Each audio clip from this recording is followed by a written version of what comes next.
హరే కృష్ణ.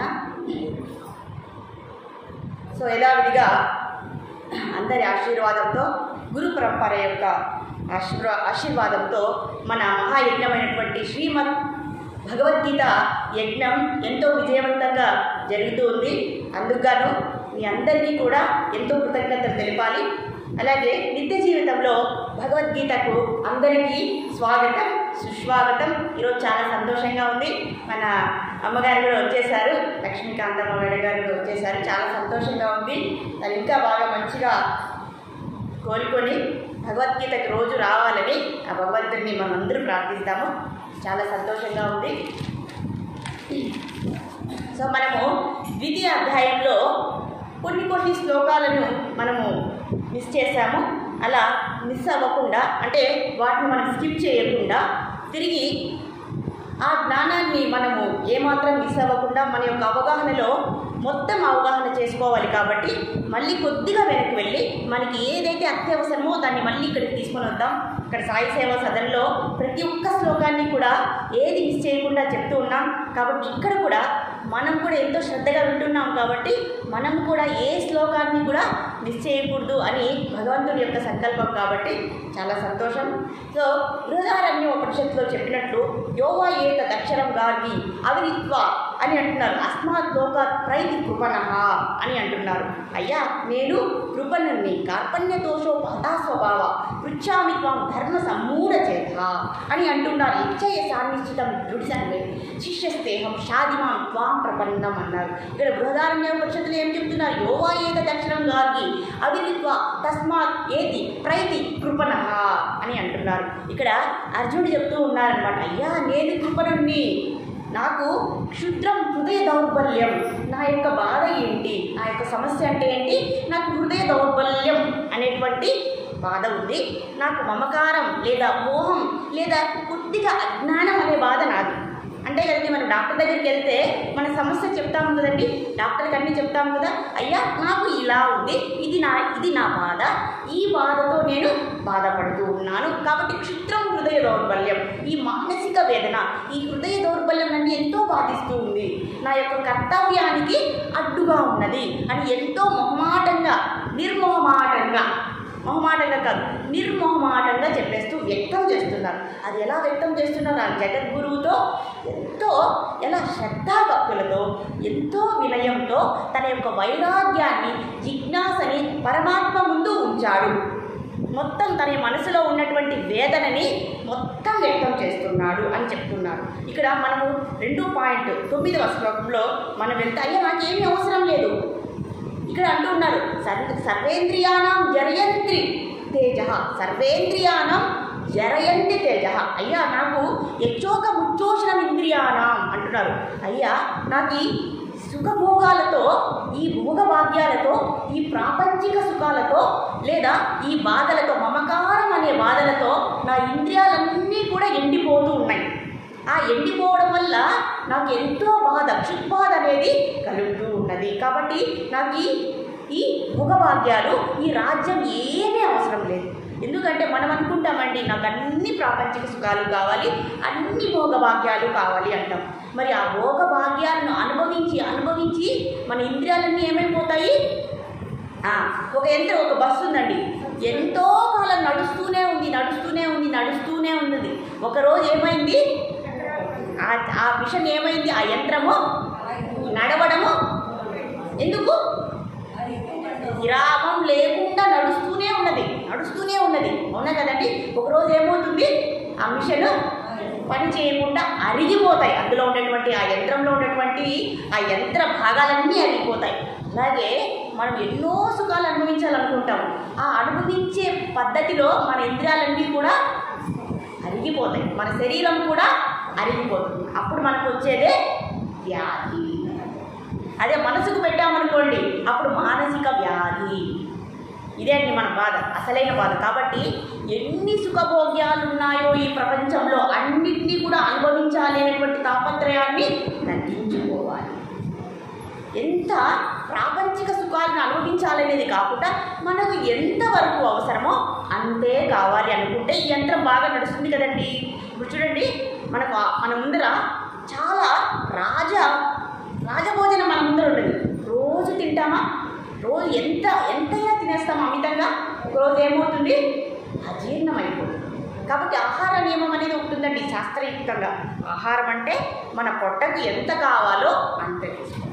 మన పొట్టని 4 భాగాలుగా చేస్తే ఆ అరభాగాన్ని ఆహారం తీసుకోవాలి. మిగిలిన 2 భాగాలలో ఒక భాగం గాలితో నింపుతుంది, ఇంకొక భాగం నీటితో నింపాలి. అంతేగాని ఆ 4 భాగాల్ని ఆహారంతో నింపేయకూడదు. ఆ సగం ఆహారాన్ని కూడా, ఆ సగం అంటే మన పొట్టని 4 భాగాలుగా చేస్తే ఒక అర్ధ భాగాన్ని ఆహారం తీసుకోవాలి. ఈ 2 కాలు భాగాలలో ఒక కాలు భాగాన్ని గాలితో నింపాలి. ఎందుకంటే ఆహారం కిందకి దిగాలి కదండి. మరి ఇంకొక కాలు భాగాన్ని నీటితో నింపాలి. అంతేగాని మొత్తం 4 భాగాల్ని ఆహారం వేసి పోసేయకూడదు అని చెప్తున్నారు. అలాగే ఎన్నో బాగా సుఖభోగాల్ని అనుభవించాలంటే మన శరీరము అలసిపోతుంది అని ఇక్కడ చెప్తున్నారు. అలాగే ఈ బాధతో నా ఇంద్రియాలన్నీ కూడా ఎండగట్టుకొని పోతున్నవి. అందువల్ల నాకు ఉచ్చోషణం ఇంద్రియానా, దానివల్ల నాకు శోకం అనేది ఎక్కువైపోతున్నది. అయ్యా, నా బాధ అంటే సామాన్యమైన బాధ అనుకుంటున్నారా? నా బాధ ముందు మీ బాధ చాలా చిన్నది. ఓ కృష్ణ, ఓ గోవింద, నా బాధని మీరు చిన్నగా అనుకునేరు, నా శోకాన్ని నా విషాదాన్ని మీరు చిన్న స్థాయి అనుకునేరు. కాదు, పై స్థాయిలో నా శోకం అనేది వెళ్ళిపోయింది అని ఎవరికి చెప్తున్నారు? పరమాత్మకి ఎవరు చెప్తున్నారు అని చెప్తున్నారు. ఇక్కడి వరకు ఇక్కడి నుంచి మనం తీసుకెళ్తూ ఉన్నాం అన్నమాట. 2.9ని మనం చెప్పుకోలేదు. మళ్ళీ తిరిగి మనం కొద్దిగా వెనక్కి వెళ్ళి మన అవగాహనని సరిగ్గా పెంచుకుంటాము. మరి 2.9వ శ్లోకంలో ఏం చెప్తున్నారు? సంజయ ఉవాచ. దీన్ని మీరు గుర్తుపెట్టుకోవాలి. నేను మళ్ళీ అడుగుతాను. ఈ శ్లోకం ఎలా మొదలవుతుంది? సంజయ ఉవాచ అంటే ఇక్కడ ఎవరు మాట్లాడుతున్నారు? సంజయుడు మాట్లాడుతున్నాడు. ఏమని మాట్లాడుతున్నాడు? ఏముక్త ఋషికేశం గుడాకేశ పరంతప అని అంటున్నారు. నయోత్సా ఇది గోవిందం ఉక్వా కృష్ణి బహూవహ అని అంటున్నారండి. ఈ శ్లోకంలో చాలా గమ్మత్తుగా ఉంది. వ్యాసుల వారు సంజయుడిని ముందరికి తీసుకొని వస్తున్నారు అన్నమాట. ఇక్కడ అర్జునుడు మాట్లాడుతున్నాడు, అలాగే భగవంతుడు ఉపదేశం చేస్తూ ఉన్నారు. ఈ రెండింటి మధ్యలో వ్యాసుల వారు సంజయుడిని మధ్యలోకి తీసుకొచ్చారు. అది ఎందుకో మనం ముందు చెప్పుకోకూడదు. మరి ఇక్కడ చెప్పుతున్నారు, అర్జునుడు తన నిషాదాన్ని మొత్తము భగవంతుని ముందర ఎంతో భక్తి శ్రద్ధలతో వినయంతో తన యొక్క జిజ్ఞాసను, విషాదాన్ని, వైరాగ్యాన్ని మొహమాటం లేకుండా చెప్పేశారు. అంటే ఎలా చెప్తామయ్యా? మనము మాట్లాడేటప్పుడు 2 పద్ధతులు ఉన్నాయి. ఒకటి పైకి మాట్లాడుతాము, కానీ అసలైనది లోపల ఉంటుంది. ఇప్పుడు భగవంతుడు ఏం చేస్తున్నారు?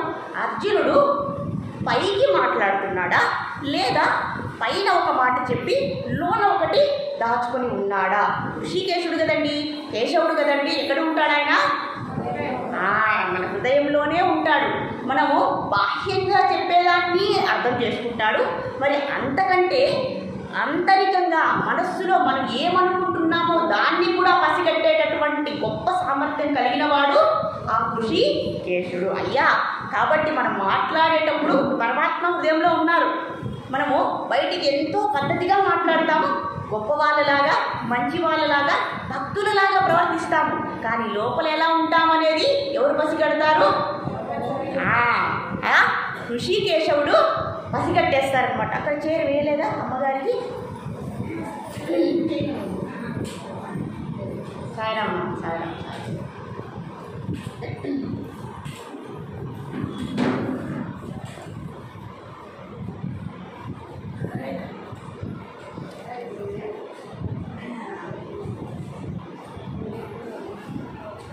హరే కృష్ణ. కనుక ఏవముక్త ఋషికేశం గుడాకేశ పరంతప అని అంటున్నారు. వయోత్సా ఇది గోవిందం ఉక్వా కృష్ణి బహూవహ. ఇక్కడ ఈ పదాలు చాలా ముఖ్యమైనది. నయోత్స అనే పదం చాలా ముఖ్యమైనది. ఈ పదాన్ని మనము బాగా గుర్తుపెట్టుకోవాలి. నయోత్స అనే పదాన్ని అర్జునుడు ఎందుకు ఈ శబ్దాన్ని ప్రయోగించారు అని ఇక్కడ చెప్తూ ఉన్నారు. కాబట్టి మనం ఎప్పుడు కూడా మాట్లాడేటప్పుడు కానీ ఆలోచించేటప్పుడు కానీ ప్రవర్తించేటప్పుడు కానీ బయటికి బాహ్యంగా ఒక రకంగా ఆంతరికంగా ఇంకొక రకంగా ప్రవర్తించరాదు. ఇప్పుడు చూడండి, ఎవరో పెద్దలు వచ్చారు, వారితో మనం ఎలా మాట్లాడతాము? మంచివారిలాగా, గొప్పవారిలాగా, భక్తులాగా మాట్లాడతాము. కానీ లోపల నిజంగా అలానే అభావమే ఉందా లేదా అనేది మనం ఎవరు గ్రహిస్తారు? ఋషికేశుడు గ్రహిస్తాడు. బయట బాగా మాట్లాడతాము, దానికి మార్కులు వేస్తాడు. మరి లోపల ఇంకొక విధంగా అనుకున్నాం అనుకోండి భావం, అక్కడ కూడా ఏం చేస్తాడు భగవంతుడు? కాబట్టి జాగ్రత్తగా మనము బయట లోపల ఒకే ఒక స్వభావాన్ని కలిగి ఉండాలి. అది యథార్థ శాస్త్రయుక్తమైనటువంటి భావనని మనం కలిగి ఉండాలంటే మనకి ఈ జ్ఞానం అనేది తప్పనిసరి అని చెప్తుంది. కాబట్టి తస్మాత్ జాగ్రత్త. ఎటువంటి పనులు చేసేటప్పుడైనా, ఆలోచించేటప్పుడైనా, ప్రవర్తించేటప్పుడైనా ఇవన్నీ ఎవరు నోట్ చేసుకుంటూ ఉంటారు? ఆ ఋషికేశుడి లోన దాగి ఉండి అన్నిటినీ కూడా ఆయన నోట్స్లో రాసుకుంటూ ఉంటాడనమాట. కాబట్టి మనం దీన్ని జాగ్రత్తగా ఆ స్మరణలో ఉంచుకొని మనం వ్యవహరించవలసిందిగా ఇక్కడ సూచనప్రాయంగా భగవంతుడు చెప్తూ ఉన్నారనమాట. అందరికీ జాగ్రత్త, ఒక పెద్ద సూచన అని చెప్తున్నారు. కాబట్టి ఋషికేశుడు ఉన్నాడు, గుడాకేశుడు చెప్తున్నారు. ఇక్కడ గుడాకేశుడు ఋషికేశుడికి చెప్తూ ఉన్నాడు. గుడాకేశ అంటే ఏంటి గుడాకేశ అంటే? నిద్రను జయించినవాడు, లేదా తమో గుణాన్ని జయించినవాడు, లేదా అజ్ఞానాన్ని దాదాపు జయించినవాడు, లేదా జ్ఞానార్జనలో లేదా జ్ఞాన మార్గంలో ముందుకు వెళ్ళినవాడు. ఇక్కడ కంప్లీట్గా అంటే పూర్తిగా అర్జునుడిని జ్ఞాని అనలేము, అవునా కదండి? అంత జ్ఞాని అయితే యుద్ధం చేసేవాడు కదండి. కాబట్టి సంపూర్ణ జ్ఞానంలో ఇంకా లేరు అని ఇక్కడ మనం అర్థం చేసుకోవాలి. కాబట్టి కానీ దాదాపుగా ఆయనలో ఉండేటువంటి ఆ గుణాలని, చెడు గుణాలని లేదా తమో గుణాన్ని దాదాపు తగ్గించుకున్నవాడు అని ఇక్కడ చెప్తున్నారు. మరి పరంతప అని ఎందుకు ఉపయోగించారు అంటే, మనలో ఉన్న దోష గుణాలు లేదా మనలో ఉన్న ఆ శత్రువులైనటువంటి అరిషడ్ వర్గాన్ని దాదాపు జయించినవాడు ఎవరు? గుడాకేశుడు. ఎవరు? అర్జున పల్గుణాన్ని ఎంత పుణ్యం వస్తుందో గుడాకేశ అన్నా కూడా అంతే పుణ్యం. పుణ్యం అంటే ఏంటండి? గుడాకేశ అనే శబ్దాన్ని మనం వింటే మనలో ఉండే దోషగుణాలు కూడా అదే అండి పుణ్యం అంటే, ఇంక వేరే కాదు అని ఇక్కడ చెప్తున్నారు. ఓ గోవింద. ఇక్కడ గుడాకేశుడు ఋషికేశుడితో అంటున్నాడు, ఓ గోవింద, నేను ఇంకా యుద్ధాన్ని చేయలేను అని ఏమని చెప్తున్నారు ఇక్కడ? ఆ రథంలో తుష్ణి బహువహ, నేను రథంలో కూర్చుని పోతున్నాను లేదా కూలబడిపోతున్నాను.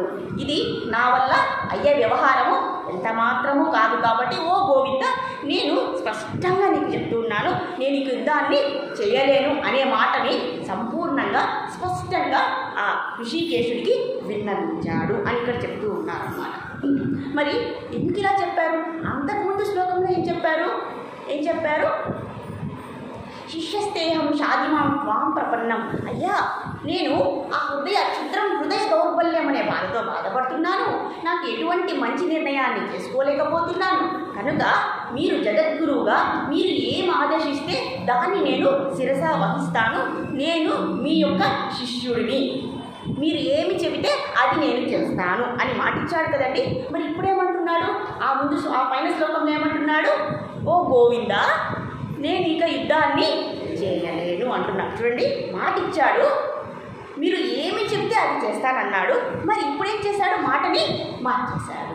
ఎందుకు ఇలా అర్జునుడు వ్యవహరిస్తున్నాడు? అవునా కదండి. గురువు దగ్గరికి వెళ్ళి, అయ్యా నాకు ఈ సమస్య ఉంది, ఏం చేయాలో చెప్పండి, ఆదేశించండి, నేను చేస్తానని చెప్పిన తర్వాత, గురువు ఆదేశాన్ని ఇచ్చిన తర్వాత మళ్ళీ తిరిగి నేను ఆ సలహాని పాటించలేను అని చెప్పచ్చా అండి? సద్గురువు దగ్గరికి వెళ్ళి ఒక సలహా అడిగిన తర్వాత ఆ సలహాను పాటించకపోతే అది దోషం. కాబట్టి మనం జాగ్రత్తగా ఉండాలి, గురువుని అడగాలా వద్దా అని. అవునా కదండి, ముందే నిర్ణయించుకోవాలి అని ఇక్కడ చెప్తూ ఉంటాను అన్నమాట. మరి ఇంకొక రీతిలో ఎందుకు అర్జునుడు వ్యవహరిస్తున్నారు? మరి అర్జునుడి యొక్క స్థానంలో మనం ఉంటే మనం ఏం చేస్తున్నాను? ఇంత చెప్పిన తర్వాత కూడా నేను యుద్ధాన్ని చేయను అని అంటున్నారు కదా. మరి అప్పుడు అలా ఆ రీతిలో చెప్పి ఇప్పుడు ఈ రీతిలో చెప్తున్న ఆ సందర్భం, ఆ సందిగ్ధము, ఆ సందేహము ఎందుకు అర్జునుడు అలా ప్రవర్తిస్తున్నాడు? మనం ఉంటే ఏం చేస్తాము? యుద్ధం చేసింటామా? కొందరు చేసేస్తారు, వాళ్ళ యొక్క జ్ఞానస్థితిని బట్టి అంటే ఈ సమస్యను సాధిస్తామా లేదా, అంతే కదండి. అర్జునుడి సమస్య యుద్ధం చేయాలా వద్దా. అలాగే మన యొక్క సమస్య ఏంటి, మనకు ఒక సమస్య కాదండి చాలా ఉన్నాయి అంటామా.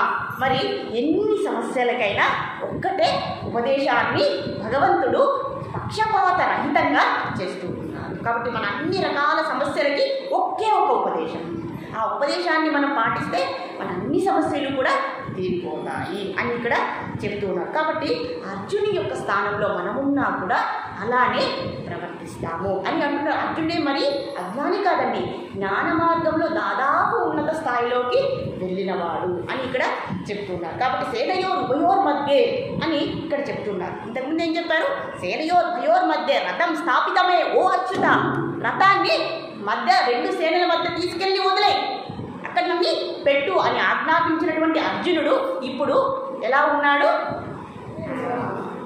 ఆ స్థాయిలో అని ఇక్కడ చెప్తున్నారు. మరి ఎందుకు అర్జునుడి యొక్క సమస్య ఏంటి, ఏంటి అర్జునుడి సమస్య? ఇప్పుడు మీరందరూ చెప్పాలి, ఎవరికి తెలిసింది వాళ్ళు చెప్పాలి. అర్జునుడి యొక్క సమస్య ఏంటి? మళ్ళీ మళ్ళీ అదే అడుగుతారా మాతాజీ అంటే, మళ్ళీ అర్జునుడు అదే విధంగా ప్రవర్తిస్తున్నాడు, భగవంతుడు అదే చెప్తున్నాడు. అంటే నిశ్చితంగా వెళ్తున్నారు అన్నమాట సమస్యలు. ఆత్మస్థితిలో లేరు, వెరీ గుడ్. ఇంకా పోలేదు పూర్తిగా, వెరీ గుడ్ వెరీ గుడ్.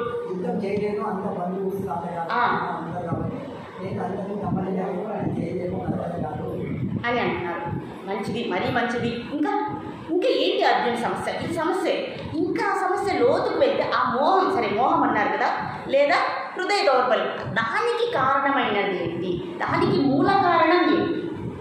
ఆ శరీర స్థితిలో లేరు అంటున్నారు, సరే శరీర స్థితిలో ఉన్నారు అంటున్నారు, ఆత్మస్థితిలో లేరు అన్నదానికి యొక్క మూల కారణం ఏంటి అనేది ఇక్కడ భగవంతుడు లోనికి తీసుకెళ్తూ ఉన్నాడు. అజ్ఞానం. ఆ అజ్ఞానానికి కారణం ఏంటి? జ్ఞానం లేకపోవడానికి కారణం ఏంటి?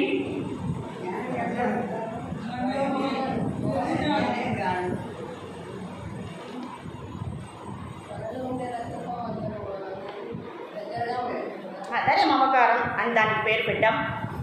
ఆ మమకారానికి కారణం ఏంటి? ఇదేంటి మాతాజీ ఇంత లోతుగా అడిగితే మేము ఎలా చెప్పాలి? త్రిగుణాలకి లోను. దరిదాపులకు వచ్చేసారు మాతాజీ. కరెక్ట్. ఇక్కడ ఏంటి అంటే ఆ వ్యామోహానికైనా మమకారానికైనా మోహానికైనా కారణం ఏంటి? చూడండి, ఎందుకు అర్జునుడికి ఇంత సందిగ్ధం వచ్చినది, ఇంత అనుమానం వచ్చింది ఎందుకు అంటే, జీవుడు ఈ శరీరంలోనికి ప్రవేశించిన వెంటనే ఈ మూడు సాత్విక, రాజసిక, తామసిక ఈ గుణాలతో ప్రభావితం అవుతూ ఉంటాడు జీవుడు అంటే ఎవరండి? మనం ఎవరు కాదు, వేరే వాడు ఎవరో ఉన్నారా? మనమే, ఎవరికి వారు, అవునా కదండి? ఎవరికి వారు ఈ శరీరంలోకి, ఈ శరీరము అంటున్నాం మనం కాబట్టి జీవుడు మనము, ఈ శరీరం ఎవరిది? ఎవరిదండి శరీరము? ఈరోజు తెలిసిపోతుంది భగవద్గీత మనకు ఎంత మాత్రం మనం దాన్ని అంటించుకున్నాము. ఈ శరీరం ఎవరిది? నాదే అంటారా? మీదే, నాదే అంటామా?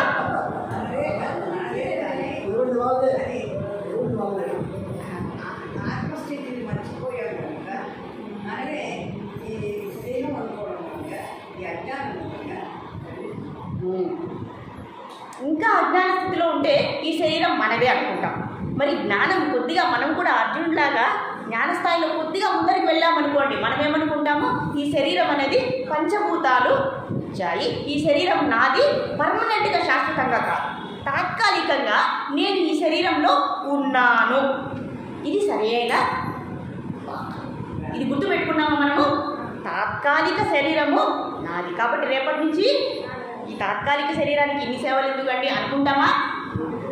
చూడండి ఎంత మోహం అనేది ఉంది చూసారా?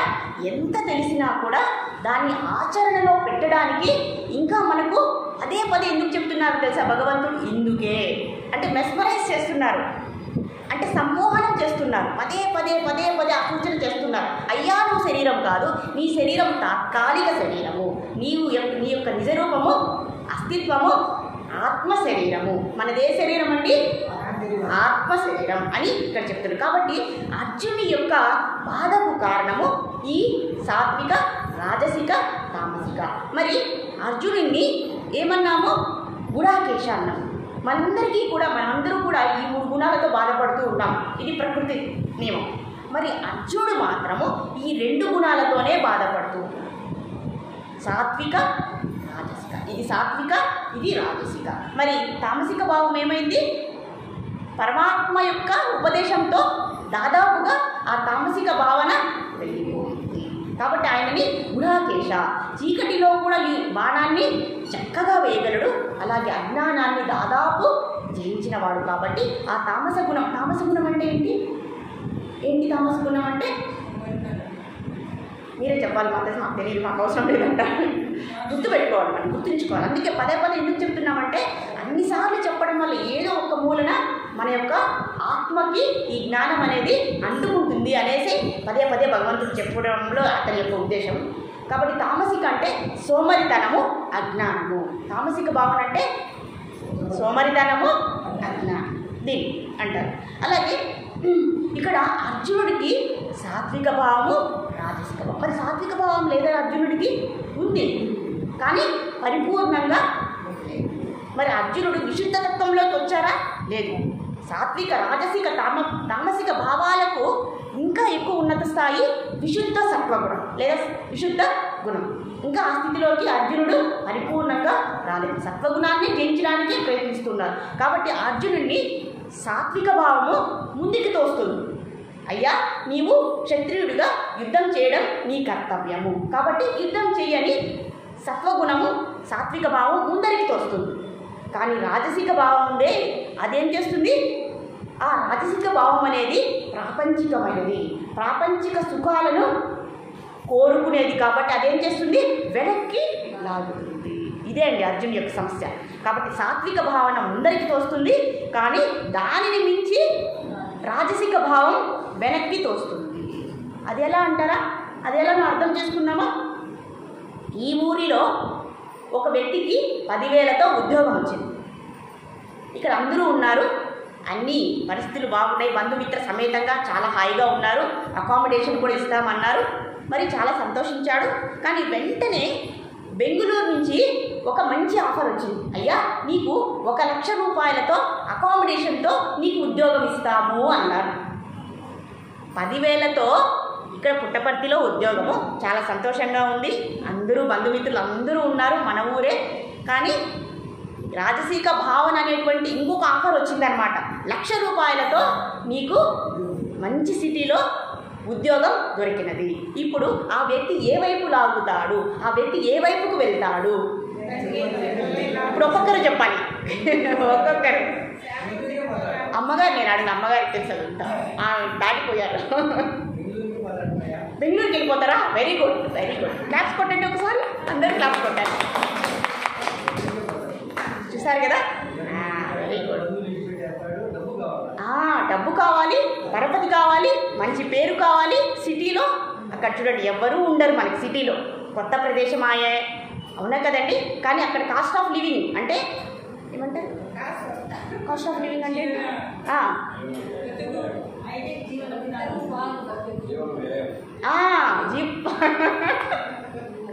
జీవన వ్యయం అనేది ఎంత మంచి పదం చూడండి, డిక్షనరీలో వెతికారు సార్ గారు. సో ఆ జీవన వ్యయం అంటే ఎక్కువ, అవును కదండి? ఇక్కడ 10,000 ఒకటే, బెంగళూరులో 1,00,000 రూపాయలు ఒకటే. కానీ రాజసభావం అనేది ప్రాపంచికమైనది కాబట్టి అది ఆగేస్తుంది. ఇప్పుడు ఏమైంది? సాత్విక భావన ఏమైంది? తగ్గిపోయింది. సాత్విక భావన ఏమైంది? తగ్గిపోయింది. రాజసిక భావము ఎవరిలో అయితే సాత్విక భావన తగ్గిపోయి రాజసిక భావన పెరుగుతుందో అప్పుడు జరిగేదే యుద్ధము, అది సందిగ్ధం. రాజసిక భావన ముందరికి తోస్తుంది, సాత్విక భావం ముందరికి తోస్తుంది, రాజసిక భావము వెనక్కి లాగుతుంది. మరి ఈ రెండింటి మధ్య యుద్ధమే, ఆ సంఘర్షణే యుద్ధము. ఆ యుద్ధమే సందేహము. అంటే ధర్మానికి అధర్మానికి మధ్య జరిగే యుద్ధాన్నే సందేహము, సందిగ్ధత. ఇదండి అర్జునుడి యొక్క ప్రాబ్లం. ఇది అర్జునుడి యొక్క సమస్య అని ఇక్కడ చెప్తూ ఉన్నారు. కాబట్టి ఆ విరుద్ధ భావాల యొక్క మిళిత సంఘర్షణతో కూడినదే యుద్ధము. మనకు కూడా మనసులో అనిపిస్తుంది కదండి, ఇది చేయాలనిపిస్తుంది, అది చేయాలనిపిస్తుంది. ఏది చేయాలి? ఇది చేస్తే మంచిదా, ఇది చేస్తే మంచిదా? ఈ మనిషి మంచివాడా చెడువాడా? ఈ వస్తువు మంచిదా కాదా? ఈ విషయం మంచిదా కాదా అని అనేక సందర్భాల్లో మన మనసులో ఉండే సంఘర్షణే యుద్ధము. కురుక్షేత్ర యుద్ధం ఒక్కసారే జరిగినది, మన మనసులో ప్రతి క్షణము యుద్ధము జరుగుతుంది. కనుక కురుక్షేత్రంలో యుద్ధం చేసేటువంటి అర్జునుడికి ఒక్క ఉపదేశమే, అదే ఉపదేశం నిత్యము మన మనసులో జరిగే సంఘర్షణలకు అది కూడా, దానికి కూడా, ఆ సమస్యకు కూడా పరిష్కారము ఈ ఉపదేశమే అని భగవంతుడు పక్షపాత రహితంగా మనందరికీ అలాగే అర్జునుడికి కూడా బోధిస్తున్నారు. కాబట్టి మనము ఈ రాజసిక భావాన్ని గుర్తించాలి. ఈ రాజసిక భావం ఏదైతే ఉందో దాన్ని మనం ఏం చేయాలి? దాని యొక్క తీవ్రతని జ్ఞానంతో తగ్గించుకోవాలి. భగవంతుడు చేసేటటువంటి ఉపదేశంతో ఎంతసేపు ప్రాపంచిక విషయాల కోసం పరిగెత్తడం కొద్ది కొద్దిగా తగ్గించుకుంటూ వచ్చినప్పుడు సత్వ గుణం అనేది లేదా సత్వభావం అనేది, సాత్విక భావం అనేది పెరుగుతుంది. అంటే సాత్విక భావన అంటే ధర్మం వైపు వెళ్ళడం అని ఇక్కడ చెప్తూ ఉన్నారు. కనుక ఓ గోవింద, ఓ గోవింద, నయోత్సే ఇది గోవిందం. కాబట్టి నయోత్సే అంటే నేను ఇంకా ఆ యుద్ధాన్ని, ఆ పీకులాటని నేను చేయలేను, నాకు ఇది అనిపిస్తుంది, అది అనిపిస్తుంది, ఈ వ్యవహారమే, ఈ పీకులాట నాకు అవసరం లేదు, నేను యుద్ధం చేయను. నయోత్సే ఇది గోవిందం అని బభూవహ నేడి కుర్చీలో లేదా రథంలో కూలబడి పోయాడు. మరి అర్జునుడు కూలబడిపోయాడు. మన యొక్క పరిస్థితి కూడా అదే. ఇప్పుడు కూడా అర్జునుడికైతే రెండు భావాలు, మనకైతే సాత్విక, రాజసిక, తామసిక భావాలతో సంఘర్షణ జరిగి యుద్ధం జరిగి మనకు అదే బాధకు కారణం అవుతుంది అని ఇక్కడ చెప్తూ ఉన్నారు అన్నమాట. మరి కాబట్టి ఓ గోవింద, కాబట్టి ఇంకా ఈ విషయాన్ని మీరే చూసుకోవాలి, ఈ వ్యవహారాన్ని మీరే నడపాలి. గోవింద అని ఎందుకన్నాడు? ఓ గోవింద, నయోత్సే ఇది గోవిందం. గోవిందం అని ఎందుకన్నాడు? గోవింద అంటే గోవులకు ఆనందాన్ని ఇచ్చేవాడు, అలాగే ఇంద్రియాలకు ఆనందాన్ని ఇచ్చేవాడు. మరి ఇంకొక నిర్వచనం ఏంటి అంటే మనల్ని ఉన్నతమైన మార్గంలోకి లేదా సన్మార్గంలోనికి తీసుకువెళ్ళేవాడే ఆ గోవిందుడు. కనుక ఓ గోవింద, ఇక నువ్వే ఈ విషయాన్ని తేల్చి చెప్పాలి, ఈ విషయాన్ని నువ్వే చూసుకోవాలి అని ఎవరు చెప్తున్నారు? కాబట్టి మనం కూడా ఏం చేయాలి? మనకు పెద్ద సమస్య, క్లేశం అనేది వచ్చినప్పుడు మనం ఏం చేయాలి? ఒక్కసారి సాయిరామ్ అంటారా, లేదా ఇక్కడ భగవద్గీత కాబట్టి గోవిందం అని అంటున్నాడు. అర్జునుడు అంటున్నాడు. అర్జునుడు ఏమంటున్నాడు? అయ్యా నేను ఇటు అటు తేల్చలేకపోతున్నాను, ఓ గోవింద ఇక నువ్వే ఈ విషయాన్ని తేల్చాలి, నన్ను సన్మార్గంలో ఉంచాలి అని అంటున్నాడు. ఈ విషయాన్ని సంజయుడు ధృతరాష్ట్రుడికి చెప్తూ ఉన్నాడు. ఎప్పుడైతే అర్జునుడు నేను ఇంకా యుద్ధం చేయలేను అని రథంలో కూల్పడిపోయాడో వెంటనే సంజయుడు ఈ విషయాన్ని చెప్పగానే ధృతరాష్ట్రుడికి బ్రహ్మానందం అయిపోయిందనమాట. అబ్బా, ఇంకా అర్జునుడు పడిపోయాడు, కూలబడిపోయాడు, ఇంకా మేమే, మాదే రాజ్యం, మాదే విజయం, విజయలక్ష్మి మన వల్లే వరిస్తూ అని ఎంతో సంతోషించాడు. వెంటనే సంజయుడు అయ్యా ఆగండి ఇంకా స్టోరీ కథ చివరికి రాలేదు. అక్కడ ఎవరున్నారు? ఆ గోవిందుడు ఉన్నాడు. ఆ గోవిందుడు ఏం చేస్తాడు? కింద పడిపోయిన వాళ్ళని లేపేటటువంటి సామర్థ్యాన్ని కలిగిన వాడు. ఓ ధృతరాష్ట్రుడా, నీవు స్వల్ప సంతోషాన్ని పడవద్దు, ఇంకా ఇప్పుడే ఆనందం పడిపోవద్దు, ముందు ఉన్నది కనుక నీకు ఇప్పుడే ఆనందించలేదు. ఇక అదేమి ఆ పప్పులేమి ఇక్కడ ఉడకవు. అక్కడ ఎవరున్నారండి? గోవిందుడు ఉన్నాడు. ఆ గోవిందుడు చేస్తాడు. కాబట్టి మనకు అలాంటి క్లిష్ట పరిస్థితి ఆవరించినప్పుడు మనం ఏం చేయాలి? మనసులో ఒక్కసారి ఆ భగవంతుణ్ణి తలుచుకుంటే మనకు కావలసినటువంటి మంచి నిర్ణయాన్ని ఇది చేయవచ్చా చేయకూడదా అని సందిగ్ధం ఏర్పడినప్పుడు ఏం చేయాలి? ఆ గోవిందుని స్మరిస్తే ఆ గోవిందుడు వచ్చి ఆయన ఉపదేశం ద్వారా మనల్ని సరైన మార్గంలో పెడుతారు అని ఇక్కడ చెప్తున్నారు. మరి ఇంకొక విషయం చెప్తున్నారండి. ఈ సందిగ్ధానికి ఈ యుద్ధానికి కారణం ఏంటి? ఒక పొలం ఉంది. ఏముంది? గట్టిగా చెప్పాలి. ఆ పొలం అంటే మనసు. ఆ పొలంలో మనము ఒక చెట్టును నాటాం, నీరు ఇచ్చాము, ఎరువులు వేసాము, కానీ అనుకోకుండా కలుపు మొక్కలు వచ్చేసాయి. మంచి మొక్క ఉన్నది, కలుపు మొక్క. మంచి మొక్కకు నీరు పోసి ఎరువులు వేస్తే మంచి మొక్క వాటిని తీసుకోకుండా ఎవరు తీసుకుంటున్నారు? కలుపు మొక్కలు. ఒక కలుపు మొక్క పెరిగితే ఒక మంచి మొక్క పెరిగితే కలుపు మొక్కలు 10 పెరుగుతున్నాయి ఆ పొలంలో. అవునా కదండి? మంచి మొక్క అంటే ధర్మం, కలుపు మొక్క అంటే అధర్మం. అవునా కదండి? మనము ధర్మంగా నెలకు నాకు 20,000 వస్తే సరిపోతుంది అని సరిపెట్టుకున్న వాళ్ళు ఉన్నారు. లేదండి, నాకు నెలకు 1,00,000 రూపాయలు లేదా 2 లక్షల రూపాయలు కావాలి అని అనుకున్నాం అనుకోండి, ధర్మ మార్గంలో మనం సంపాదిస్తాం 10,000 లేదా 20,000. కానీ నాకు నెలకు 2 లక్షలు 10 లక్షలు కావాలి అనుకున్న వాళ్ళు నిజంగా ధార్మికంగా సంపాదిస్తారా ఆ సంపాదన? ఒక నెలకు 10 లక్షలు సంపాదించడం వీలవుతుందా మనలాంటి వారికి? అవదు కదండి. మరి ఏ మార్గాన్ని మనం అవలంబించాలి? ఒక పండుని ఇప్పుడు మార్కెట్లో ఎంత అమ్ముతున్నారండి? ఒక యాపిల్ పండుని దాని యొక్క వెల ఎంత? ఒక 10 రూపాయలు. కానీ ఇక్కడ ఎంత అమ్ముతున్నారు? 20 రూపాయలు అమ్ముతున్నారు. అంటే లాభాన్ని ఎక్కువగా ఆశిస్తున్నారు. మరి అది ధార్మికమైన సంపద లేదా అధార్మికమైన సంపద? ఎలా ఆర్జించాలి ధనాన్ని? ధర్మంగా సంపాదన చేయాలి, ఆ ధర్మంగానే ఖర్చు పెట్టాలి. అవునా కదండి? కానీ మనకు ఉండేటువంటి ఈ ప్రాపంచిక భోగాలు, సుఖాలు, విలాసాలకు మనకు ఎక్కువ డబ్బులు కావాలి, ఎక్కువ సంపాదన ఆర్జన చేయాలి, అధార్మికంగా వెళ్ళిపోతూ ఉన్నాము. కాబట్టి మంచి మొక్కకి ఎప్పుడైతే మంచి మొక్క అంటే ధర్మము, ఆ కలుపు మొక్క అనేటువంటి కోరికలు ఎప్పుడైతే మనసులోకి చేరుతాయో ఆ ధర్మానికి అధర్మం అనేది తోడవుతుంది. అవునా కదండి? కాబట్టి కలుపు మొక్కలు అనే కోరికల్ని మనం ఎక్కువ పెంచుకుంటూ పోతే మన ధర్మ వ్యవస్థ తగ్గిపోతూ అధర్మం అనేది పెరిగిపోతుంది. మరి ధర్మం తగ్గిపోయి అధర్మం పెరిగితే ఏమవుతుందండి?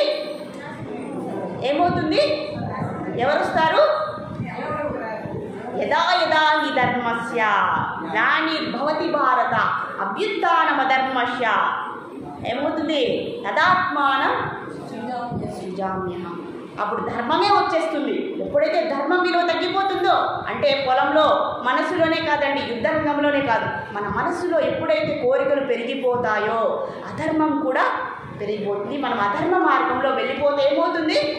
ఆ ధర్మం వచ్చి ఏం చేస్తుంది?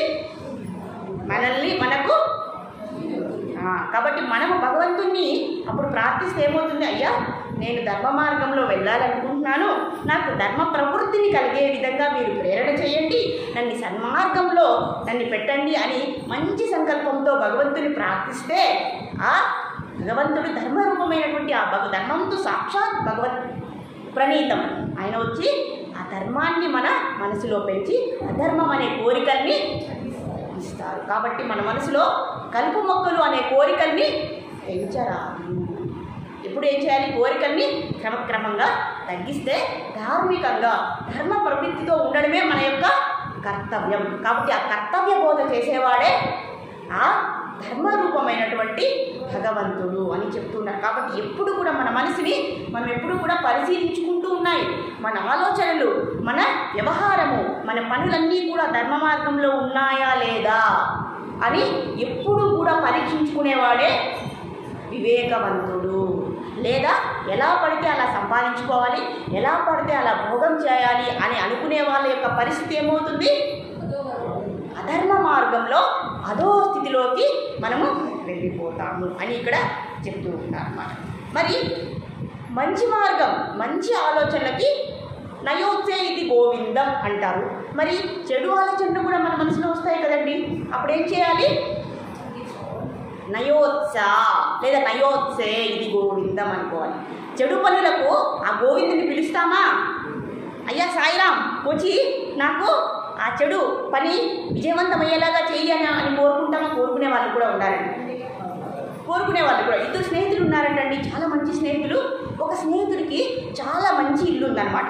3 BHK హౌస్ ఉంది, చాలా బాగుంది, సంతోషంగానే ఉన్నారు. కానీ తన యొక్క మిత్రుడికి పెద్ద బంగ్లా ఉందండి, పెద్ద ప్యాలెస్ ఉంది ఈ పుట్టపర్తిలోనే.